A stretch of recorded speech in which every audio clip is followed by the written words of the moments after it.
Have you ever thought you escaped your past, only to have it show up right at your door? That's what happened to me. My name is Julia Foster, and this is the story that changed my life forever.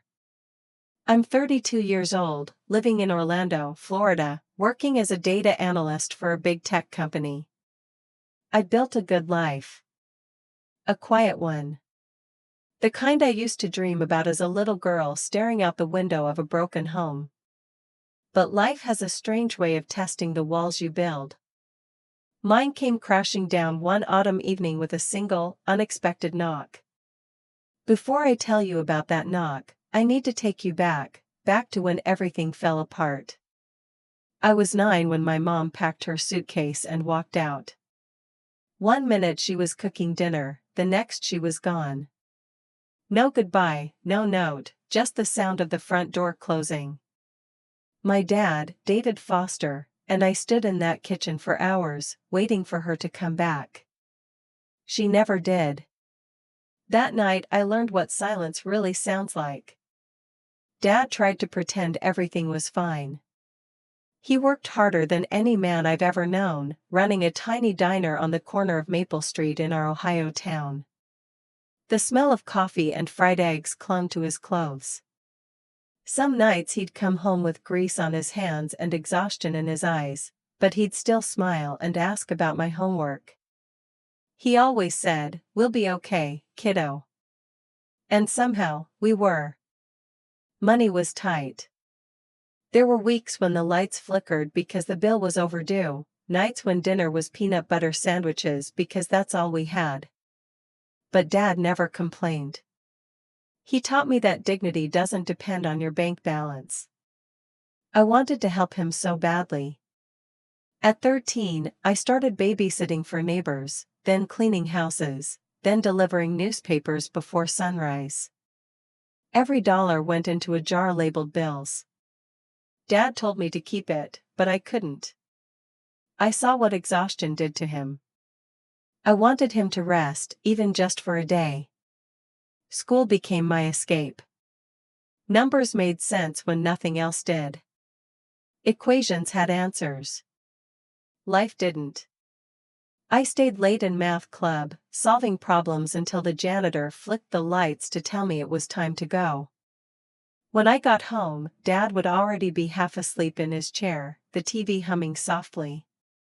Sometimes I'd whisper, "Good night, Dad," and he'd mumble back, "Proud of you, Jules." Those words kept me going through every storm. Mom was gone, but she wasn't forgotten. Every birthday, she mailed a plain card. No gifts. Just a few words in blue ink, "Happy birthday. Hope you're doing okay, Mom." That was it. I'd read those lines over and over, searching for warmth that wasn't there. Each card felt like a reminder that I wasn't enough to keep her.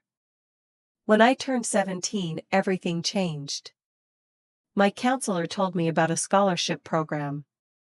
"You're good with data, Julia," she said. "This could get you out of here." I studied like my life depended on it, and maybe it did. I got the full scholarship. When the acceptance letter arrived, Dad cried for the first time in years. He hugged me so tight I could barely breathe. "You did it," he said. "You broke the cycle." College was hard, but after what we'd lived through, nothing scared me. I worked 3 jobs, waiting tables, filing papers at a law office, and cleaning classrooms late at night. I slept 4 hours a day and drank too much coffee. But I made it. I graduated top of my class and landed my first real job in Orlando. Moving there felt like stepping into another world, skyscrapers, sunshine, and freedom. For the first time, I had my own apartment. Small, but mine. I filled it with thrift store furniture and framed pictures of Dad. I even bought a little plant that I managed not to kill. Each paycheck felt like proof that the pain was worth it. I sent Dad $500 a month to help with the diner. He protested, of course, but I could hear the pride in his voice. You don't owe me a cent, he'd say. I just want you happy. Then came the night that started everything. It was late October. The air outside smelled like rain and fallen leaves. I was chopping vegetables for dinner, humming to myself, when someone knocked on my door. 3 sharp knocks. Not the friendly kind. My stomach tightened. I wasn't expecting anyone. I opened the door, and froze. There she was. My mother. Marie Stone. 23 years since she left, and there she stood, smiling like we'd just had lunch last week. Beside her was a young man in designer sneakers, his phone glowing in his hand.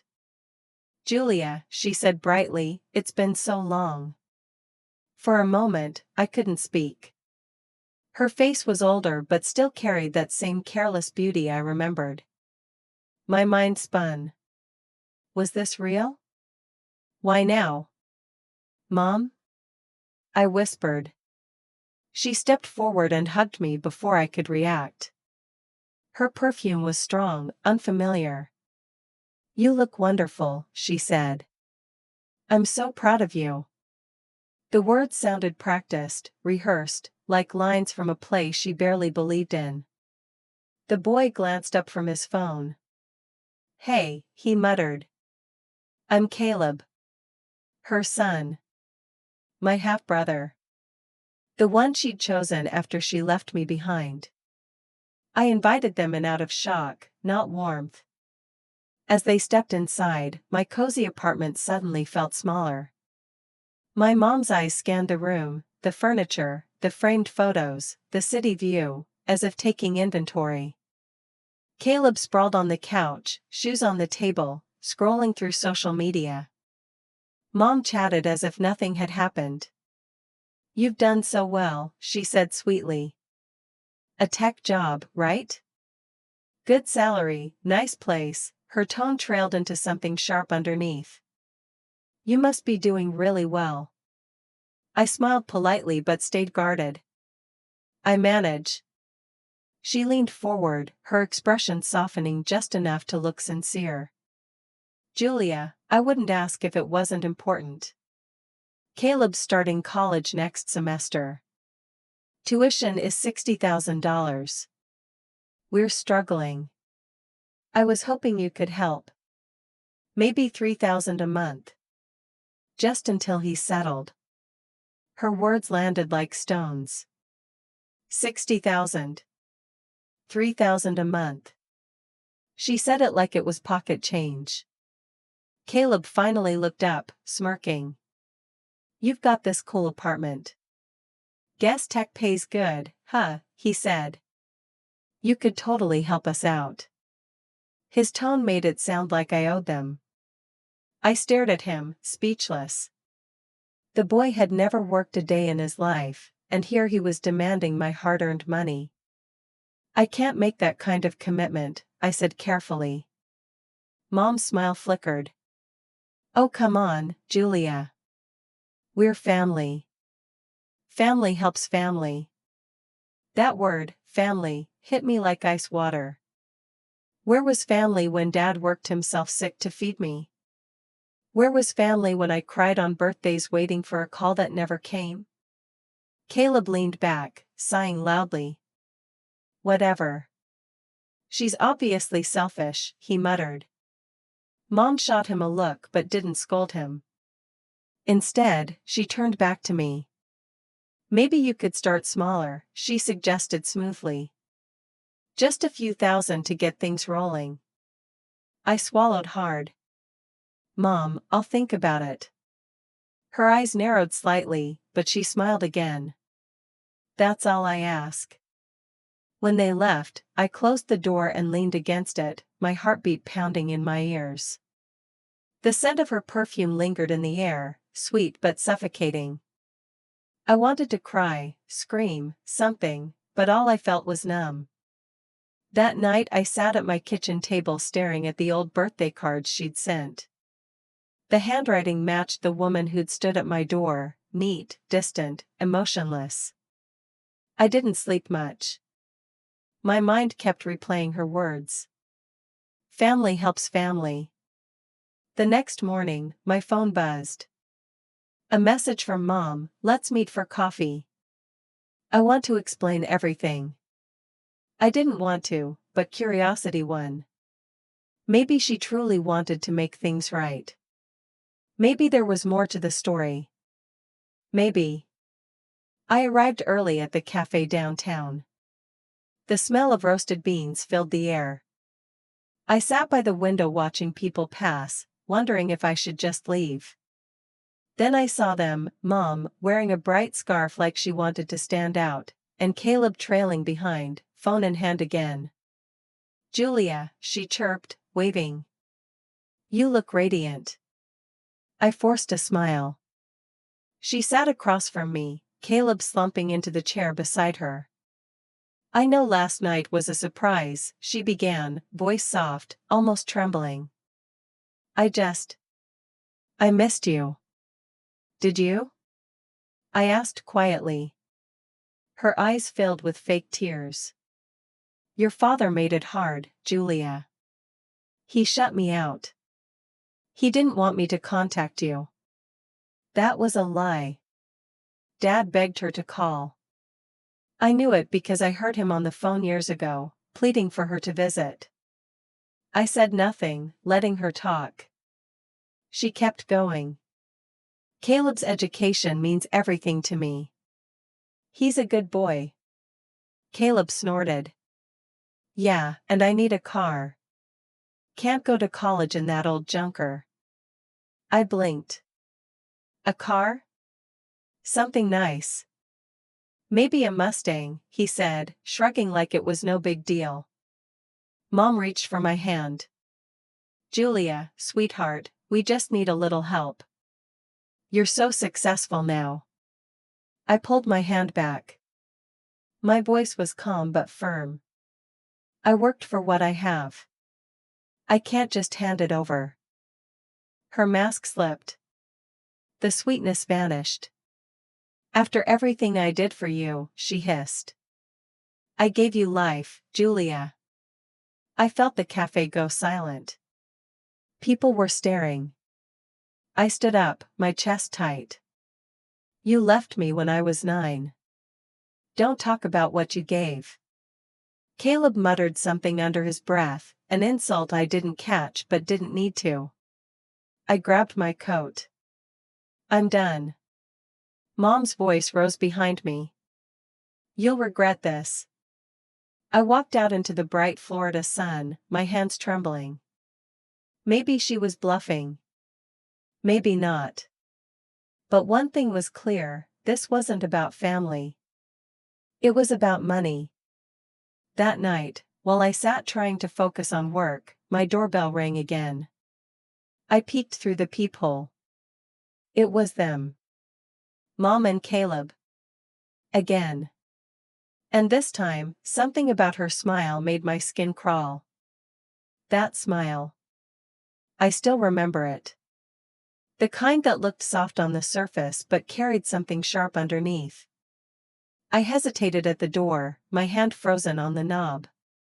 Through the peephole, I saw my mom standing there again, her hands clasped in front of her like a woman on a mission.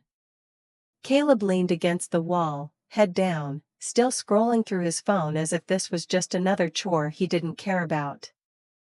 I should have ignored them. Every part of me told me to stay quiet, let them leave. But curiosity, or maybe guilt, made me open that door. Mom, I said quietly, keeping my voice flat. What are you doing here? She smiled wider, stepping closer. Julia, sweetheart, I know last night didn't go well, she said softly, her tone sugary and calm, but I couldn't leave things like that. We just want to talk. That's all. Her voice sounded careful, like she was rehearsing each word. Caleb barely looked up, just muttered, yeah, can we come in? It's hot out here. I hesitated for a second, then opened the door. Just for a minute, I said firmly. They stepped inside. The same apartment that had always felt like my safe space suddenly felt crowded, almost suffocating. My mom's perfume filled the air, strong and unfamiliar, and Caleb dropped onto the couch like it was his own. She looked around again, her eyes scanning the room the same way they had before, tracing over the furniture, the framed pictures, even my open laptop on the table. "You've done really well for yourself," she said again, with that soft envy tucked behind her tone. "I'm so proud of you, Julia." I stayed standing. "You said you wanted to talk. What is it this time?" She sighed, pretending to be hurt. "Don't be like that, honey. You've always been such a good girl. I raised you better than to speak to your mother that way." Those words burned. I clenched my jaw. "You didn't raise me. Dad did." Her smile faltered for a second, but she quickly smoothed it out again. "We don't have to fight. I just want us to move past the pain," she said. "You, me, Caleb, we could be a family again." A family. That word again. I'd stopped believing in it a long time ago. Caleb suddenly stood up, shoving his phone in his pocket. "Can we just get to the point?" he said, impatiently. "We need help, Julia. You've got the money. You can fix this." "Fix what?" I asked. He groaned, like I was being difficult. "The tuition. Mom's car broke down. The rent's behind. It's not a big deal for you." I stared at him in disbelief. "Not a big deal?" "Caleb, I worked for everything I have. You can't just show up and demand money." Mom put a hand on his arm, pretending to calm him down. "Julia, we're not demanding. We're asking. I'm your mother. Caleb's your brother. We just need a little help to get by." Her tone turned soft again, but I could see the calculation in her eyes. She wasn't used to hearing no. "I can't do this," I said, shaking my head. "I already told you that." Her smile tightened. "You think you're better than us now, don't you?" I didn't answer. Then she glanced at my laptop, the one still open on my desk. "What's that?" she asked casually. "Work," I said quickly. She nodded slowly, pretending not to care. "Of course. You've always been busy with work." The conversation dragged on, filled with guilt trips and fake apologies. When they finally left, I locked the door behind them and sank onto the couch, exhausted. I wanted to believe that was the end of it. But deep down, I knew it wasn't. The next morning, something strange happened. My phone buzzed with a notification from my bank. "Unusual login attempt detected." My stomach dropped. I hadn't logged in since the day before. I opened my laptop to check the IP address. It was from my mom's hometown. Panic hit me hard. I checked again, this time my email. Multiple password reset requests. Then I saw something worse, a message forwarded from my dad's old email account. It was one I hadn't seen in years, and it had been hacked. The message contained details of my job and salary. My mom had forwarded it to herself. I froze. She'd broken into Dad's email. My throat went dry. I called Dad immediately. When he picked up, his voice was warm as always. "Hey, Jules," he said. "Everything okay?" I hesitated. "Dad, did you send Mom any emails about me recently?" He was quiet for a moment. "No." "Why?" "She hacked your account," I whispered. "She's trying to get into my bank, too." He sighed heavily. "I'm not surprised," he said quietly. "That woman, she hasn't changed." His voice was filled with sadness, not anger. He'd been through it all before. I felt guilt wash over me for dragging him back into this mess. "I'll handle it, Dad," I said. "Don't worry." But I was worried. Terrified, actually. That night, I couldn't sleep. Every noise made me jump. Every buzz from my phone made my heart race. What if she found a way in? What if she wasn't done? 2 days later, my fears came true. I came home from work to find the door slightly open. My breath caught in my throat. I stepped inside slowly. Everything looked normal at first glance, but then I noticed it: my laptop was open. I hadn't left it that way. Footsteps echoed behind me. I turned sharply. It was Caleb. "What are you doing here?" I snapped. He smiled lazily. "Mom said I could come by. She wanted me to pick something up." I looked around. "What's something?" He shrugged, walking toward my desk. "You've got a nice setup here," he said, tapping the keyboard. "You must be doing pretty well." I grabbed his wrist. "Get away from that." He laughed. "Relax, I'm not stealing anything. Just looking." I shoved him back. "You broke into my home, Caleb. That's a crime." His smirk faded. "You think you're better than us, huh?" he snapped. "You think you can just cut us off like we're nothing?" Before I could answer, I heard movement at the doorway. Mom appeared, her expression cool, eyes sharp. "Julia, put the phone down," she said calmly. "We didn't mean any harm." "Didn't mean any harm?" I shot back. "You hacked Dad's email.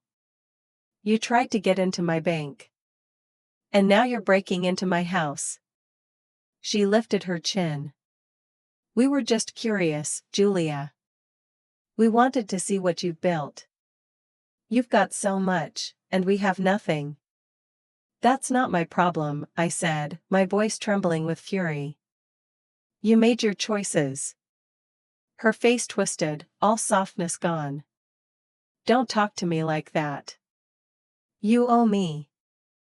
"I owe you nothing," I said, stepping closer. "You walked away." Caleb muttered, "You're such a disappointment." That did it. I grabbed my phone and started dialing 911. "Get out. Now." Mom's face changed in an instant. Cold. Angry. "You'd call the cops on your own family?" "I'd call them on anyone who breaks into my home," I said flatly. Caleb cursed under his breath. "Let's go," he muttered. They stormed out, slamming the door so hard the frame rattled. I locked it behind them and slid down to the floor, my hands shaking. My safe little world was gone. That night, I backed up every file, changed every password, and called a lawyer. His name was Mark Sullivan, a friend of a coworker who specialized in fraud cases. When I told him everything, he didn't even blink. "This happens more often than you'd think," he said. "But you've got proof. We'll make sure they can't come near you again." It took weeks of paperwork, hearings, and tense phone calls, but we did it. I filed for a restraining order against my mother and Caleb. When the court approved it, I felt both relief and heartbreak. The next week, my phone buzzed again. "Another alert: attempted transfer of $10,000 from your account." It was blocked, thanks to two-factor authentication. I stared at the screen, a mix of anger and sorrow tightening my chest. She'd really tried again. I reported it to Mark. He said calmly, "We'll add this to the file." She's digging her own hole. A few days later, Dad called. "Heard from Marie," he said quietly. "She's been telling people you turned on her. That you're cruel." I laughed bitterly. "Of course she is. He sighed. Don't let her drag you down, Jules. You've worked too hard. I won't, Dad, I promised. But deep down, I was still shaking. Weeks passed. Slowly, life returned to normal. The nightmares faded. I went back to focusing on work, my projects, my team. I even started therapy. My therapist, Dr. Ellen Brooks, helped me unpack everything: the guilt, the anger, the grief. She said, Julia, you've spent your whole life trying to earn the love that should have been given freely. Those words stayed with me. One afternoon, a letter arrived in the mail. No return address. I opened it carefully. It was from Aunt Ruth, my mother's older sister. I hadn't heard from her in years. Inside was a handwritten note: Julia, I've heard what happened. I'm sorry. Marie's been like this her whole life. She lies, manipulates, and leaves wreckage behind. Don't let her destroy you too. I sat there, tears filling my eyes. For the first time, someone in my mother's family admitted the truth. Months went by. I started a small charity project, a fund to help kids from struggling families afford college, like I once needed. It gave me peace. Dad helped me with it, telling stories to the kids about his old diner, reminding them that hard work matters. It was a new chapter. But then, the past found me again. One evening, while checking the charity's online dashboard, I saw a new donation entry. It was small, just $5, but the name beside it made my blood run cold. Marie Stone. I stared at the screen. The message attached said, "We're not finished." My hands went cold. After all that, she still found a way to reach me. I thought I'd buried that part of my life for good. But now I realized, she wasn't done. Not even close. She wasn't done. Not even close. That tiny donation, that single line, "We're not finished," was her way of reminding me she still knew how to get under my skin.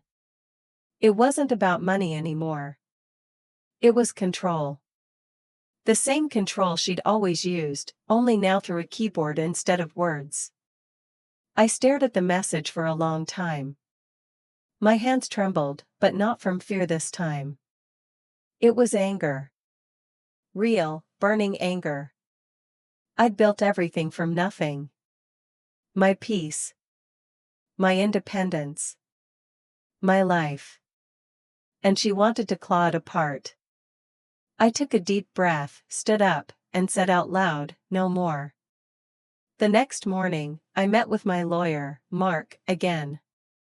His office smelled of coffee and paper, the kind of scent that feels like calm after chaos. He leaned back in his chair as I told him about the donation, about the message. He nodded slowly. "She's testing you," he said. "She wants a reaction. If you give her one, she wins." "So what do I do?" I asked. He smiled faintly. "You keep doing what you're doing. Build your life. Keep records. Stay smart. You're not the scared little girl she left behind anymore." His words stayed with me. I left his office and walked through downtown Orlando, the sun warm on my face. The city felt alive, full of voices, movement, and color. I'd fought so hard to have this life. I wasn't going to lose it to someone who only remembered me when she needed something. But the peace didn't last long. 2 weeks later, I got a call from my dad. His voice was shaky. "Jules, there's something you should know," he said. My heart skipped. "What is it?" Marie showed up at the diner. I gripped the phone tighter. "What?" "She came in yesterday morning," he said. "Sat at the counter like a customer. Ordered coffee. Said she wanted to talk." I closed my eyes, frustration washing over me. Dad, please tell me you didn't. I told her to leave, he said quickly. I told her she wasn't welcome here. But before she left, she said something strange. What did she say? He paused. She said she was getting what she deserved. And that soon, you'd see she was right. The words chilled me. Getting what she deserved. I didn't know if it was a threat, a warning, or just another one of her twisted games. That night, I couldn't sleep. I sat by the window, watching rain blur the city lights. Memories of her face at my door replayed over and over. That fake warmth. That hungry look in her eyes. Every time she came back, she took a piece of my peace with her. The next morning, I drove to Dad's diner. It had been years since I'd stepped inside. The sign was faded, the tiles worn, but the smell, coffee, bacon, and maple syrup, felt like home. Dad was behind the counter, flipping pancakes, his gray hair tucked under a cap. When he saw me, he smiled, tired but proud. She's not going to stop, is she? I asked quietly. He shook his head. Probably not. But she's running out of people to fool. We sat together after the last customers left. He wiped his hands on a towel and said, "You know, Jules, I used to wonder why she left. I thought maybe it was something I did. But now I know, people like her, they don't leave because of you. They leave because they can't love anyone but themselves." I looked at him, tears in my eyes. "You don't deserve what she did." He smiled softly. "Neither do you." That night, when I got home, I opened my laptop again, not to check my bank, but to look up something else. I found an old address linked to her name. A small town 3 hours away. A place called Brookfield. I didn't know what I expected to find. Maybe I just needed to face her once and for all. So, the next weekend, I drove there. The road wound through quiet forests and flat farmland. My mind replayed every hurt, every moment of manipulation. By the time I reached the edge of town, I'd made up my mind. I wasn't going there for revenge. I was going to end the cycle. Her house was smaller than I expected, peeling paint, an overgrown yard, one broken shutter flapping in the wind. A car sat in the driveway. I recognized it. The same one she used to drive when she visited Dad decades ago. Rusted now, but still there. I knocked on the door once. No answer. Then I heard movement inside. A slow shuffle. The door creaked open. She stood there, thinner than before. Her hair was messy, her eyes tired. For a second, she didn't even look surprised to see me. "Julia," she said quietly. "You came." "Yes," I said, keeping my voice steady. "We need to talk." She stepped aside. "Come in." The house smelled like dust and stale air. Piles of unopened mail sat on the counter. Old photos hung crooked on the walls, pictures of her, Caleb, and a man I didn't recognize. Maybe her husband. She sat down at a cluttered table and gestured to the chair across from her. "You've done well for yourself," she said. "I saw your charity online." "That donation," I said sharply. "That message." "Why?" She smiled faintly. "Because I wanted your attention." "You already had a restraining order," I said. "You broke the law." Her shoulders lifted in a shrug. "What's one more mistake?" I stared at her, anger and pity swirling together. "You don't get it, do you? You left us. You left me. And every time I try to move on, you drag me back." Her eyes softened, but I didn't trust it. You were always the strong one, she said. I knew you'd survive. I couldn't. That's not an excuse. She nodded slowly. Maybe not. But it's the truth. I wanted to yell, to tell her she'd ruined everything, but instead, I just sat there, staring at the woman who'd haunted me all my life. For the first time, she looked small. Human. Why did you come back? I asked finally. She hesitated, then said something that froze me. Because Caleb's gone. I blinked. Gone? What do you mean? She looked down. He left. Moved out. Stopped answering my calls. He said I was toxic. Her voice cracked on the last word. Imagine that, my own son calling me toxic. The room fell silent. For the first time, she seemed broken. Not manipulative. Just lost. I sat there, unsure of what to say. I should have felt satisfied. Justice, maybe. But I didn't. All I felt was tired. Finally, I stood. I hope you find peace, Mom, I said quietly. But you're not part of my life anymore. Her eyes lifted to mine, tears spilling down her cheeks. Julia, please, I shook my head. Goodbye. I walked out before she could say another word. Outside, the air was cool, fresh, alive. I stood by my car, breathing it in. For years, I thought closure meant an apology. But now I knew better. Closure meant walking away without waiting for one. When I got home that evening, I called Dad. He picked up on the first ring. You okay, kiddo? He asked. Yeah, I said softly. I finally let her go. He was quiet for a moment. Then he said, I'm proud of you, Julia. More than you'll ever know. That night, I sat at my desk, watching the city lights twinkle through my window. The same apartment that once felt heavy with memories now felt lighter. I opened my laptop, logged into my charity's website, and saw something new. Dozens of messages from kids thanking us for helping them apply for college. One message stood out. It said, You don't know me, but your story made me believe I could start over too. I smiled through tears. Maybe that was my purpose all along, to turn pain into something good. Weeks turned into months. Life grew calm again. Dad visited often, bringing pies from the diner.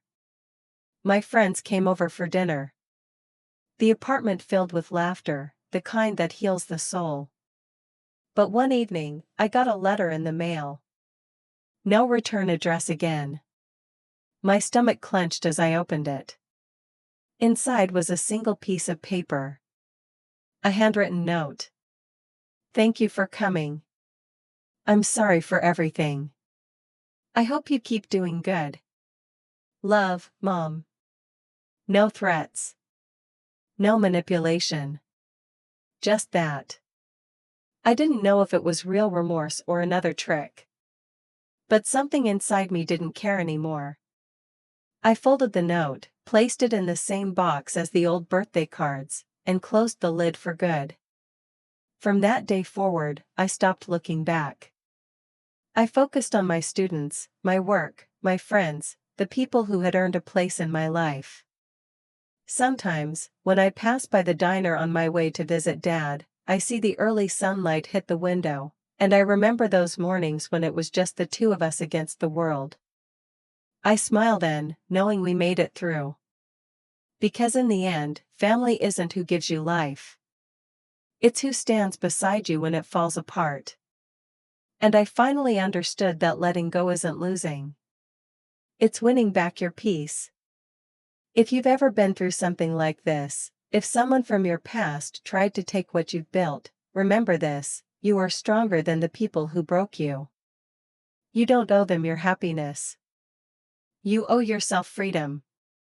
Thank you for listening to my story. If it touched your heart, please take a moment to leave a comment below and share your thoughts. Tell me where you're watching from. I love hearing your stories.